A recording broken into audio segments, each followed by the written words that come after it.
Hello, and welcome to another episode of the Secular Buddhism podcast. This is episode number 156. I am your host, Noah Rochetta, and today I'm going to talk about the circle of skills. As always, keep in mind you don't need to use what you learn from Buddhism to be a Buddhist. You can use what you learn to be a better whatever you already are. If you're interested in learning more about Buddhism, check out my book, No Nonsense Buddhism for Beginners, available on Amazon, or listen to the first 5 episodes of this podcast. You can find those episodes easily by visiting secularbuddhism.com and clicking on the Start Here link. If you're looking for a community to practice with, to interact with, consider becoming a patron by visiting secularbuddhism.com and clicking the link to join our community. So for today's podcast episode, I've been thinking about the concept of the circle of skills, and I want to give you a little background why this topic popped up for me. When I first learned to paraglide, my instructor, as I was finishing up training, he gave me this neat little analogy that has stuck with me ever since. And he said, now that you've learned the basics, imagine a circle, and inside that circle are all of the skills that you've acquired here during flight training. Now, for that circle to grow, you need to try things, maneuvers, that are just outside of the circle of skills. And then when you achieve that, the circle grows. Now, the trick is to slowly grow the circle. Don't attempt something that's way out of your circle of skills, because that's what puts you in danger. It's very risky to do that. And if you slowly grow the circle of skills, the circle becomes much bigger over time. But the key is to do that, to grow that slowly. And that stuck with me for years as I've spent more and more time in the sport, attempting different styles of flying, different places, different conditions to fly in, different types of wings. Every single step that I take slightly out of the circle of skills makes the circle of skills grow. And now I'm in a position where that circle of skills is significantly bigger than it was when I started. And I try to convey that same teaching to my students when they're learning to fly. The biggest mistake a new pilot could make is to assume, well, now that I know the basics, I can go attempt this difficult maneuver or something that can jeopardize your safety and your enjoyment of the sport, because you could get hurt, you could get killed. And that lesson has really stuck with me. It recently popped back into my mind as I've encountered a new circumstance that I've been dealing with for the last several weeks. So about a month ago, I was conducting a training course teaching students how to fly, and I was riding my one wheel. The one wheel is like an electronic skateboard, more or less, but it's just one wheel. That's why it's called a one wheel. And it's like a balancing board. You balance on it and it propels you forward or back. And it's a really fun tool that I use in my training because I'm in a very big flat area. And when a student lands out kind of far, I can ride over to them, and it's much more effective than running or walking. So that's why I use that for part of my training. So anyway, I was out conducting some training. A student had just landed. I was on the radio talking to the student, coaching him through the sequence for landing and the timing of when to apply the flare so that you land softly. And as he landed fine. I was racing towards him, talking on the radio, telling him what he had just done and kind of giving him pointers. And suddenly I hit a soft patch on the ground. This is near a lake bed. And it had rained, and this soft patch was kind of like mud, and my board stuck right into it, and I kept going and flew right off. And when I landed, I landed on my shoulder, and I separated my shoulder. At first, I thought my clavicle was broken because the bone was kind of sticking up in a way that it shouldn't. And I had to go to the hospital, get it checked out, and sure enough, it was a shoulder separation. So the bone didn't break, but the ligament that holds the clavicle down to the shoulder did break, and that makes the bone pop up and stick out of place. So long story short, for the next many days and weeks, I was dealing with recovery from an injury, and this was an injury that was preventing me from being able to fly. And it was, this happened on day 2 of a training course. These are 8 to 10 days of training. So I had to continue training the very next morning, but I was doing everything with a sling and my arm was in the sling.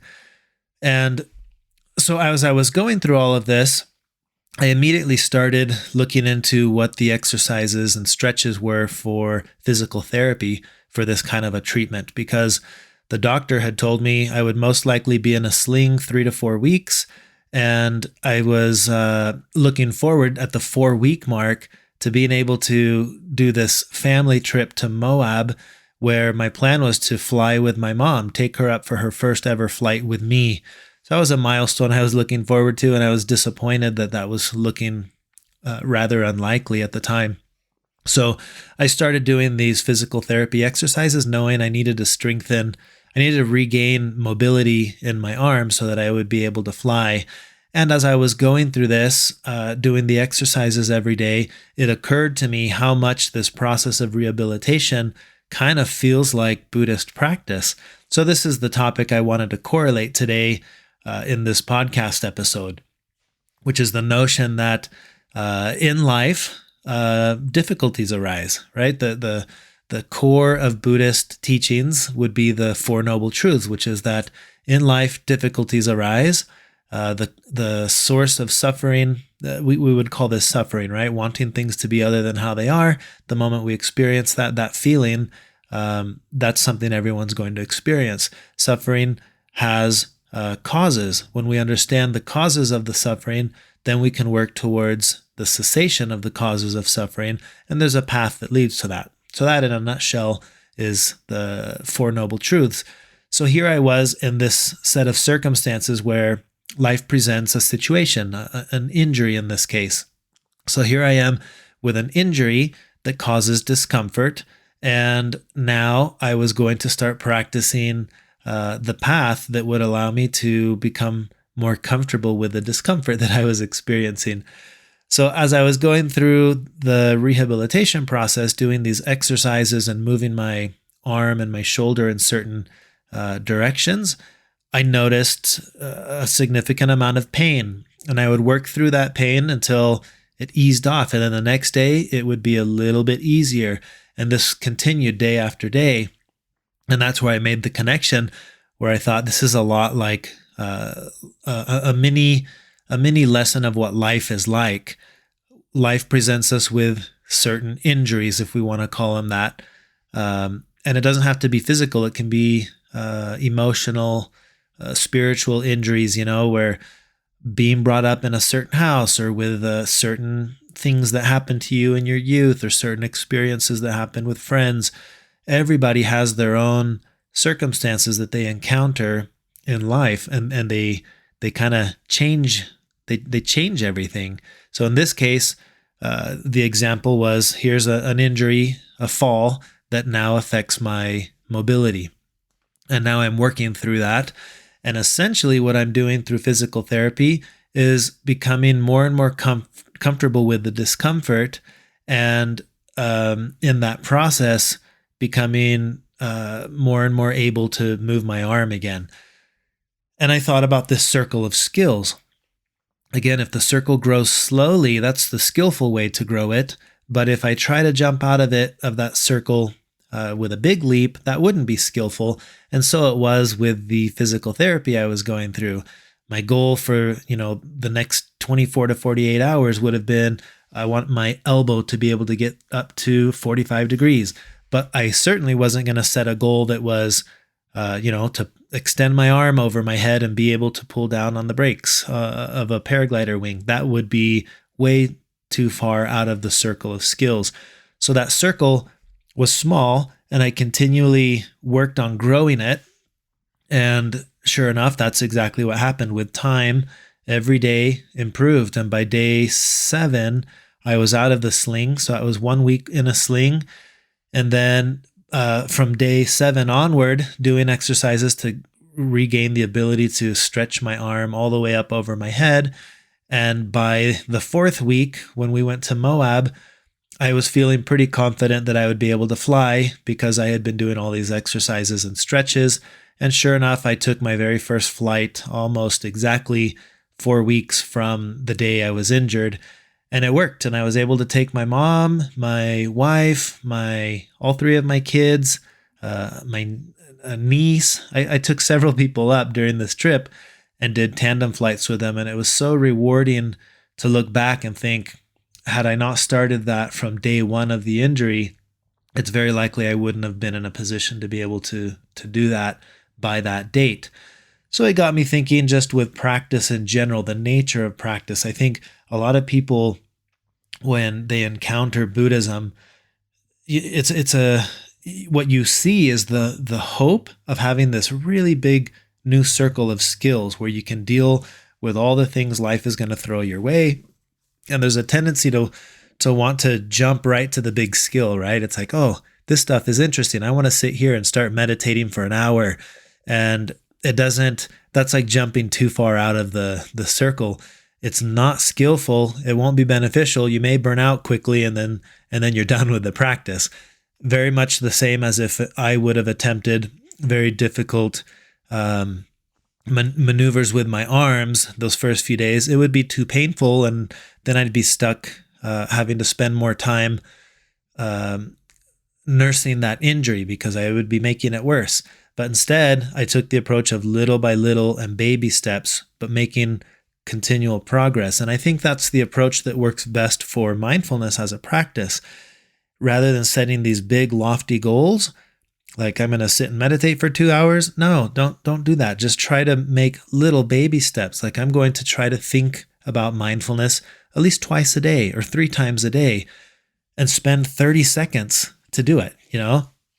You can set a reminder on your phone and you can tell it like every day at 2 p.m., then your phone will chime and that's your reminder. Oh, okay, that's right. I'm trying to be more mindful. And it can start with very simple things like asking yourself, what did it take for this moment to arise? Or what did it take for this thing to exist? And pick an object and start seeing the causes and conditions of that object or of that moment. And in that moment of awareness, you may have some great insight. But what you'll be building up is a new habitual tendency, which is to start to see things more often through this lens of impermanence and this lens of interdependence. I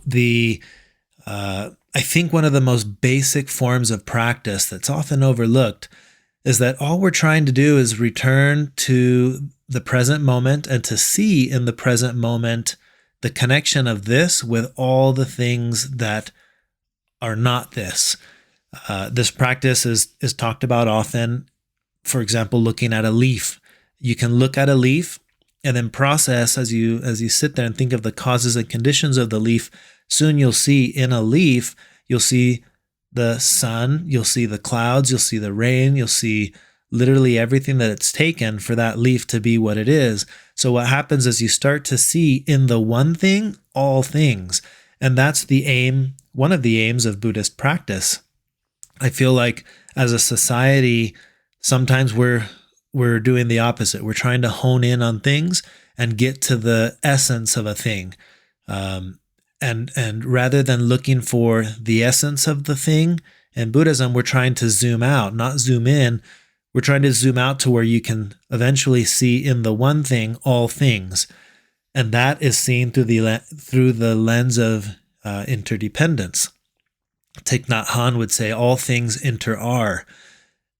But how often do we see that? We usually see a thing for what it is and often overlook or fail to see how that thing inter is with all other things. And that, I think, can be one of the focuses of our practice. We don't have to sit in meditation for a long time. A lot of us live busy lives, and if we add that pressure that, oh, I need to be sitting and meditating for a long time, I don't know that that's actually beneficial for a lot of people.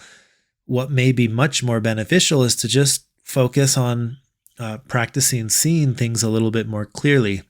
This is the very first element of the Eightfold Path on the Buddhist path to awakening. It's wise view or right view. And what is that view? It's to see things through the lens of impermanence and interdependence. So anytime I look at something and I see that thing, and I see in that one thing all other things, I'm looking through that lens of interdependence. And this can be very powerful, whether it's looking at a set of circumstances that I'm in, or a situation, or a person that I'm dealing with, and seeing in that one thing its connection to all these other things can be very powerful. So those were the thoughts I wanted to share. I think that the concept of having a circle of skills can be beneficial, and maybe it's beneficial for you as a practitioner, someone who's striving to live a more mindful life, to visualize it that way, as a circle that you slowly expand and grow, rather than trying to make a big leap out of the circle to make it grow faster or bigger. It's perfectly fine and acceptable, and probably more skillful to think of the incremental growth in baby steps, growing the circle, rather than big exponential growth. So I wanted to share that. That's at least been the experience I've had in my own life as I've attempted to put into practice all of these ideas and concepts that I've learned from Buddhism. I feel like at the end of the day, that circle of skills is also a circle of understanding. I feel like the more time I spend understanding the nature of my own mind, the more I understand the stories I've created about myself, the stories that I've attached to, the stories I've created about others and about reality. And at the end of the day, I'm not seeking to change any of that. I'm just seeking to understand it, because the more I understand everything that's inside of that circle, the relationship I have with my reality changes. It's not that the reality changes, but the relationship you have with it changes. And that to me has been so beneficial in every aspect of my life, whether it's as a spouse, as a parent, as a son, all the different phases of ways that we go about experiencing life.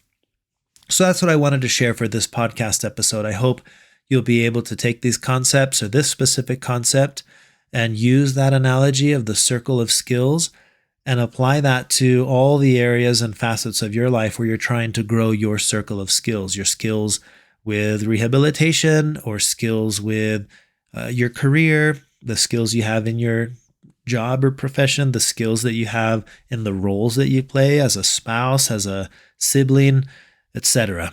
So that's the concept, and that's really all I have to say about that. So I look forward to recording another podcast episode soon. I hope you are all doing well and you have a great week, and we'll touch base again. Until next time.